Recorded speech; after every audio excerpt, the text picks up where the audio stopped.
In another big ticket switchover ahead of the general elections, Lok Sabha MP Ritesh Pandey quit the Mayawati-led Bahujan Samaj Party today and has joined the Bharatiya Janata Party. The 42-year-old represents the Ambedkar Nagar parliamentary seat in Uttar Pradesh.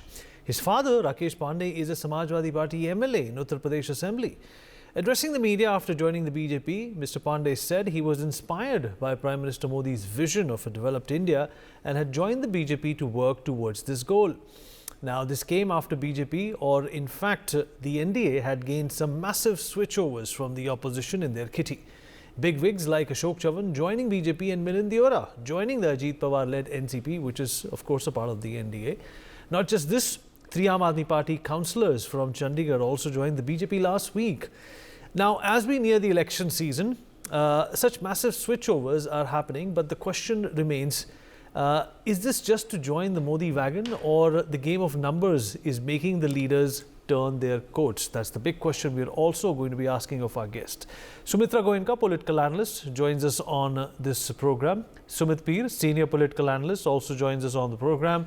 Rajalakshmi Joshi, political analyst, with us on the program as well. Last but not the least, Mr. Piyush Pant, political analyst, is also joining us on the broadcast. Thank you everyone for being a part of this conversation. Sumit, I'll begin with you. What do you think is the reason behind these switchovers? Is this, of course, not to forget the bandwagon, as some of these people, some of these turncoats claim to be so excited about, and of course the Prime Minister, taking India to the Viksit Bharat goal as well?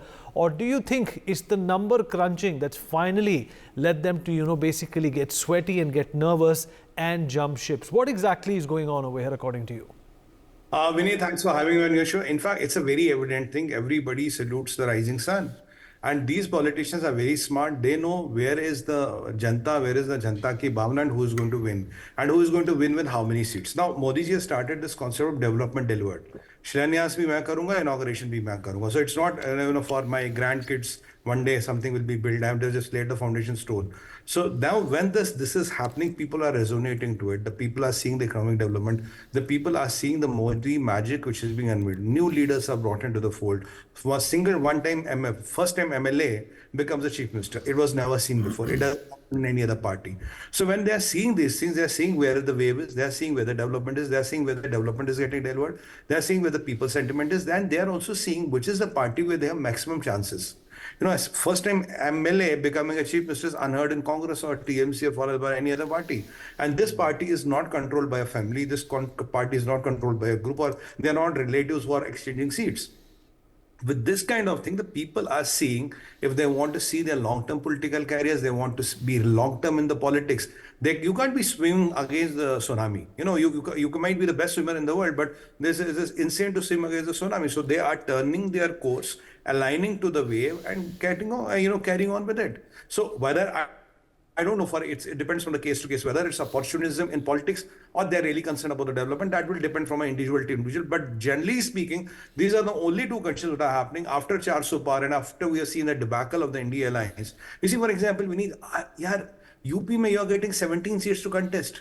Mamata Didi is not even telling you the seats. Somebody is giving you 2, somebody is giving you 5. And if you contest 17 seats, what is the future of Congress? Where is NDA alliance going to go? And with all these people even getting together, we have seen Bua Batija, we have seen UP ke ladke, we have seen all those fiascos, not working out. Because the Janta or the people of the country are smart, they know whom to vote, why to vote, what has he done. There's no competitor to Prime Minister Modi. And these people now realize that. At the right time of the election, they're saying, no point fighting. Let's align. Let's get, join the bandwagon, if you want to say it like that. That's what's happening. Okay. Let me also take in Mr. Piyush Pant at this point in time. Mr. Pant, what do you think is going on over here? Are you concurring with the analysis that Sumit has made, that it's the juggernaut, it's the tsunami of Modi that's perhaps making these people, move out of their allegiances and their comfort zones? No, I don't agree with him, because it is not the tsunami. It's only in the minds of the supporters of BJP and Modi ji. The nation is at a crisis point, Lots of problems are facing the country. And only, yes, Mr. Modi is talking about what the economy will become, what the nation will become, whereas the fact is that the nation is going down the stream. You know, if you look at the per capita income, if you look at the GDP, if you look at the figures of exports, you know, all economic factors, they are at the point of crisis. You know, people are leaving India. The well-off people, they are leaving the country, and they are finding their destination in other countries. So the things are not very rosy. So that's why the BJP is trying to create an impression and trying to create, I would say rather, imaginary world where India will be such and such and such and such. And these people who are joining, particularly the Congress people, they don't have their own hold on the people. You know, that's why they have accepted the Rajya Sabha seat. They want to survive in the politics because they don't work on the field. They don't contribute to the ideology of the Congress. So they were failure. Lagatar Devra was a failure. He was not winning the elections. You know, the same Chavan. Chavan is very corrupt person. You know, many allegations are against him. You know it. We all know it. Even BJP knows it. BJP, even Modi ji had made the allegation. So now he is back in the BJP. So what is happening? These people are searching for their political survival. It's not the question of contributing to the might of the nation or the welfare of the nation or the welfare of the people. It is sheer and sheer their political survival. They want to have some place in the power setup, and they don't want to struggle for the people. They don't want to struggle for their ideology. They don't want to work on the field. So they are not, in a sense, I won't call them, in a sense, politicians who are really contributing to the welfare of the people or the welfare of the country or the welfare of their respective party. So they are totally selfish people who want to just get something and enjoy the fruits of the power. This is what is happening. Okay, all right. Sumitra Goenka, how do you respond to what Mr. Piyush Pant has said, that it's got nothing to do with the progress that the BJP has made? There is no tsunami. The country is going through its worst phase. It's just ulterior motive and own progress and recognition that some of these turncoats are looking for. How do you respond to that? I'm just paraphrasing what he said. Yeah, good evening, Vinitji. I think to some extent I agree with Mr. Piyush that, you know, some of these leaders have been ill-famous earlier, or they don't have their political grounds as of now, and they are opportunistic. I do agree with him to some extent. I don't want to name certain people, but yes, there is an angle of opportunism in there, and they want the easy way out. Like they want to become either Rajya Sabha members, or they want to, contest the Lok Sabha and win. And they know that the current parties where they are, absolutely there is no hope in those parties. The reason why these parties though have no hope is because of the performance which Mr. Narendra Modi has shown in the country in the last 10 years. Now, there are certain facts like employments have been created. You look at the EPFO figures, you look at the growth in the industry, you look at the number of cars that are selling, look at the inflation, which has moderately been contained. It has not been over 10% in the entire 10 years period of Mr. Modi. And if you look at several other things like the development measures which have happened, because of which Mr. Modi is continuously winning. Look at the number of roads built, the transportation sector, the communication sector, the IT revolution which has happened in the last 10 years. If you look at the airline industry which has boomed in the last few years, look at the tourism sector which has grown in the last 2-3 years. So there have been phenomenal growth in some sectors.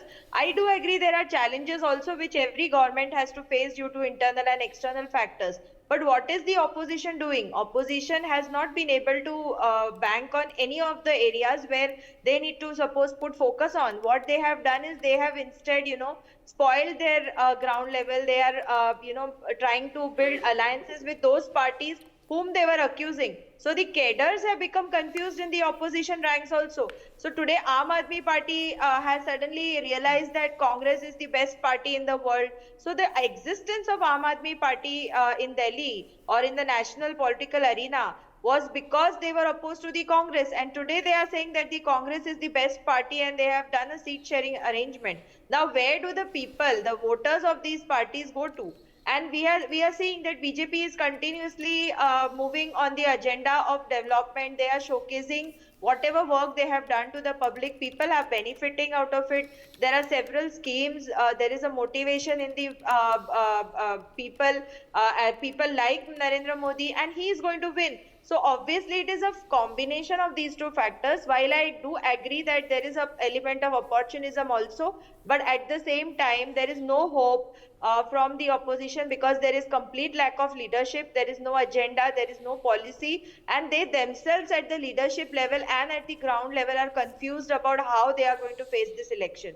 People come into politics especially to win, people who want to contest, so they are not sticking around there. Okay, They all want right. to go into a field where they can join a party where they are having higher hopes of winning elections, rather than sitting in a party which has got no future. But how does that serve the BJP, Rajalakshmi Joshi, if most of these people are switching over for their own ulterior motives? And how is that a victory then?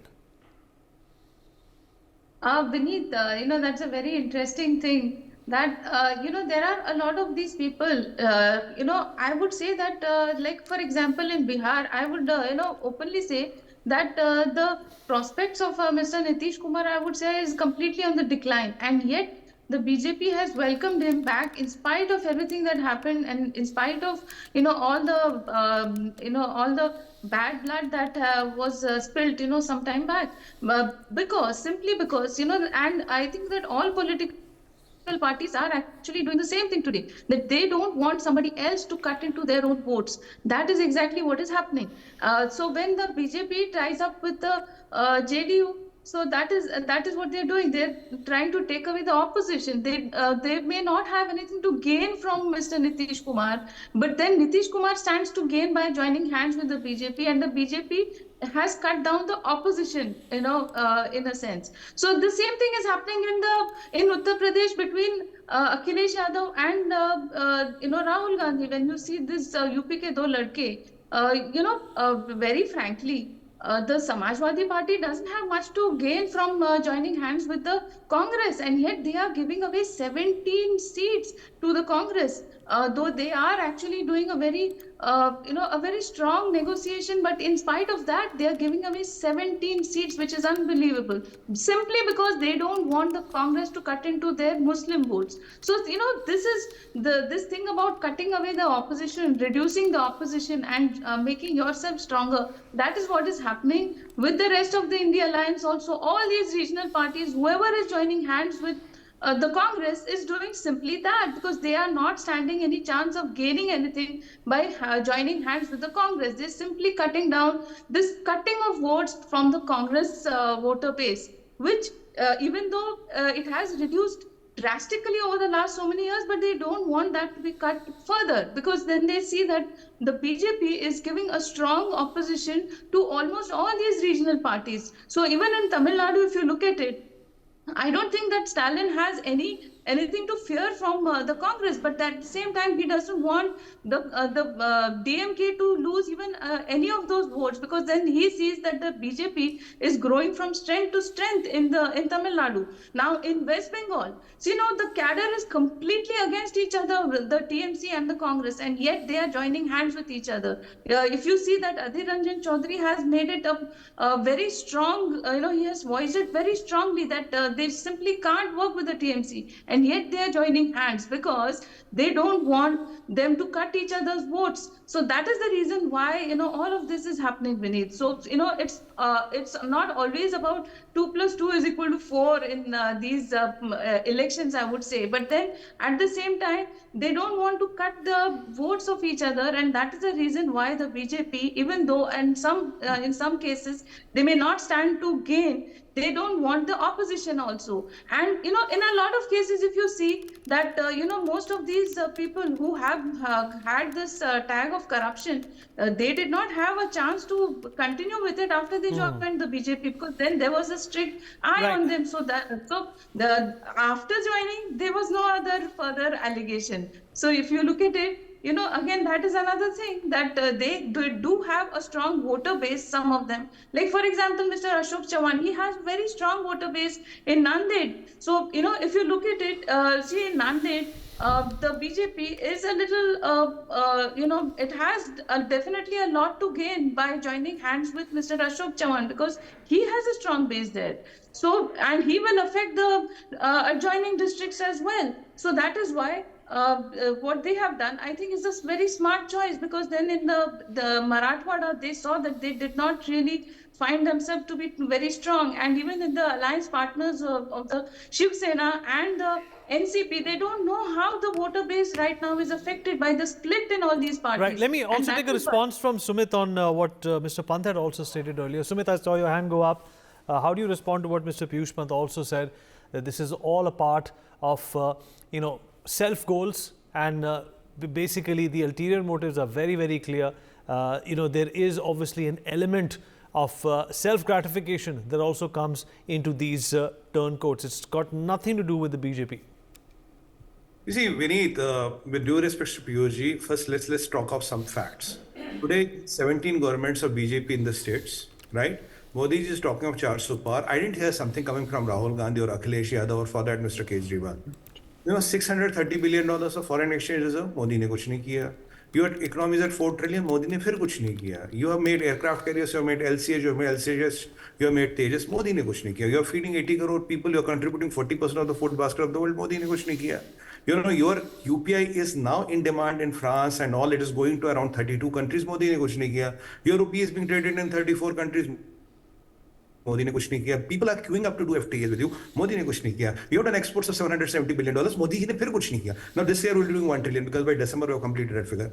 Now it's not only that. If you look at the shipping, if you look at the infrastructure build, we have more roads built than United States of America. Modi ne kuch nahi kiya. We are building a kilometer of road in 1 hour. Modi ne phir kuch nahi kiya. You have put tourism map, a road map in a different level. You are now targeting $300 billion, which is more than the GDP of Pakistan. Modi ne kuch nahi kiya. From a net importer of mobile phones in 213 and 2000, now 224, you are exporting 10 billion of them, and you are number 2 in the world. Fir Modi ne kuch nahi kiya. You have got 11 semiconductor companies which are coming and starting up shop here, and 9 of them have short-set the shop from China. Modi ji ne fir kuch nahi kiya. Now, if Bharat Mala, Sagar Mala ports are developing, the world's biggest transshipment port in Kerala, Modi ne kuch nahi kiya.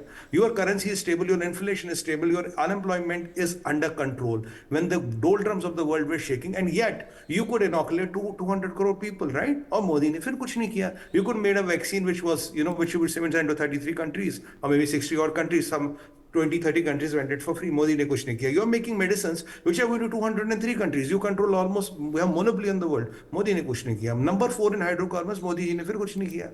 Right? It's all doldrums, it's all illusion. Ye duniya pagal ho gayi hai. And let me tell you, not only hydrocarbons, space, you are number 4. Industrial production all-time high. Look at PMI, all-time high. Look at the inflation. Like 13 November 2013, food inflation was 23%. What is the food inflation? It's less than 4%. Overall, you're hitting inflation of 5%. US and Europe are at 3.5%. They had 10%. In US, the repo rates went up by 10 times. That's 0.5 say 5. Here, your inflation, your what we call interest rates, what we call them, are pretty stable. You have the highest foreign FDI coming into the world. Modi ne kuch nahi kiya. You have $36 billion which came into the startups. Modi ne phir kuch nahi kiya. You created $330 billion of wealth through startups and employed 8 lakh people. Modi ji ne phir kuch nahi kiya. So, Vineet, I can go on going on, but I am giving you hardcore facts, figures and data. I can speak till next 1 hour and more data on anything, but that is not important. I wanted to give you the maximum data, and yet you have the most exclusive healthcare infrastructure in the world. You are the country, when it looks to the economy, to the expenditure of the GDP, you are number 1. You put $330 billion of GDP. When was the last airport made in America? 24 years back. When was the last highway made in America? Around 23 years back. Modi ji ne fir kuch nahi kiya. Mudra loan, 25 crore लोगों को loan दिया. 98% of return the money. Modi ji ne kuch nahi kiya. Valuation of a fintech market is $8 trillion. T wala trillion. T. Tiger wala trillion. $8 trillion. Modi ji ne kuch nahi kiya. Now, all these developments, J&K train, Lejana, all these developments happened in Modi. Okay, let's get a response from Mr. Pant as well. He's been listening to you. Mr. Pant, obviously, the illustrative, description by Sumit Peer on what the Modi government has done. I'm sure you have a word or two to say about that. Obviously, the opposition cannot, do away with everything that the last 10 years have been able to achieve. Mr. Pant? Vineet, I'm not an opposition spokesman, so I'm not going to answer each and every facts which supposedly facts which Sumit has put forward. But of course, Modi ji has done lot of things. He's the head of the government, and every government does it, and he has done it, no doubt about it. I'm not questioning that. Being a journalist, I'm not questioning that. But certainly, what he has not done and what has percolated down to the, he started so many schemes. Fine, it was good. Like Sumit was talking about 80 crore, ration to 80 crore. So is it good thing? Still we have 80 crore poor people.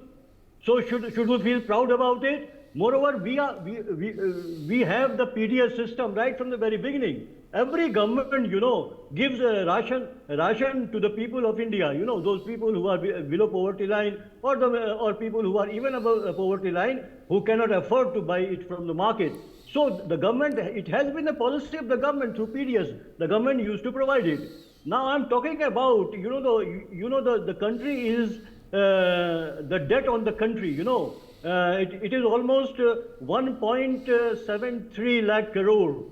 And IMF has said this, that very soon the India is going to have a debt equal to the GDP of the country. So these are the things. You take the export. We are going down the drains in the matter of exports. As far as inflation, if you talk about the inflation data, fine. It's how they work out it, I don't know. But on the ground level, everybody is feeling, except people like Mr. Sumit. They must not be feeling the crunch of the price rise, But all the people, even I am feeling it. I am feeling it, the crunch of the price rise, everything is going up in the sky. But Mr. Pant, Mr. Pant, the inflation is an organic economic pattern. It's something which is natural in almost every country. It was there when the UPA was in power. Sumit, I saw your hand go up. Go ahead.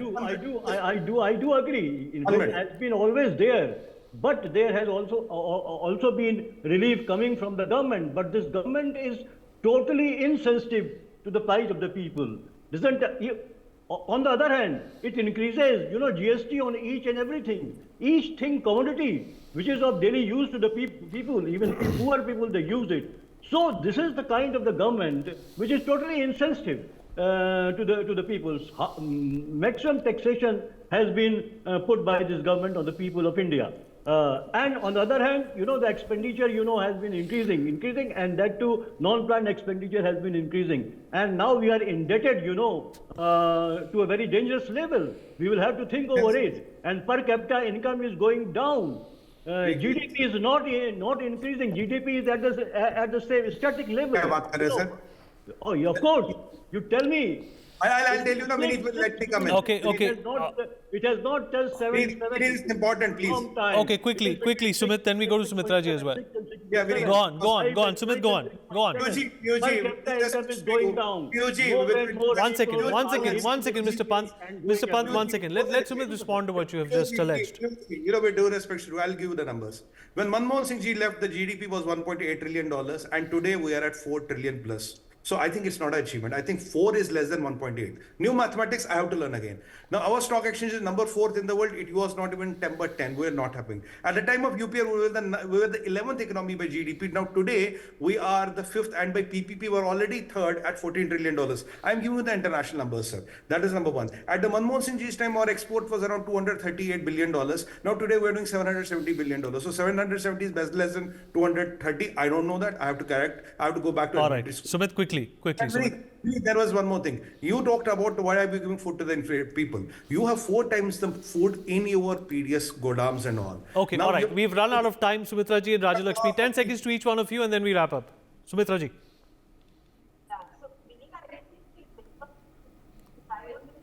I can't hear you properly. There seems to be... can you hear me now? Yeah, I can hear you now. Go ahead, please. 10 seconds. Yeah. So I was saying, see, if there were so many issues which are there, the opposition should highlight it. In case they feel that they are not able to highlight it, we can't help as citizens. citizens will vote for the good governance, and they are getting good governance from Mr. Modi. And opposition has to come ahead and highlight these things if they feel that these are the issues. I don't see these issues actually bothering the common citizens, and people are very happy with Mr. Modi, and that is the reason he is winning, and I think he will keep winning. All right, And Rajalakshmi, 10 opportunities seconds. will always have to- Rajalakshmi, 10 Yeah. seconds, please. Vineet, the International Monetary Fund, the IMF, has said that India is today the fastest growing economy in the world. And apart from that, let me just remind you that India is a country that has brought Sri Lanka out of debt, that is helping smaller countries like the Maldives. And you know what has happened now in the recent past because of whatever happened between India and Maldives. And then India has been helping countries like Bangladesh and Nepal, and even countries like Mauritius. And, All right, I get all your these point. I countries. get your point. But we have So- completely run out of time. Would like to thank all of my panelists for being a part of this conversation. Obviously, there's more here than meets the eye when it comes to all these switches. But of course, this is going to be election season. We're going to continue. We'll have many opportunities to talk to our panelists and our friends about why this phenomena is taking place. For more such videos, subscribe to the NewsX YouTube channel, hit the bell icon.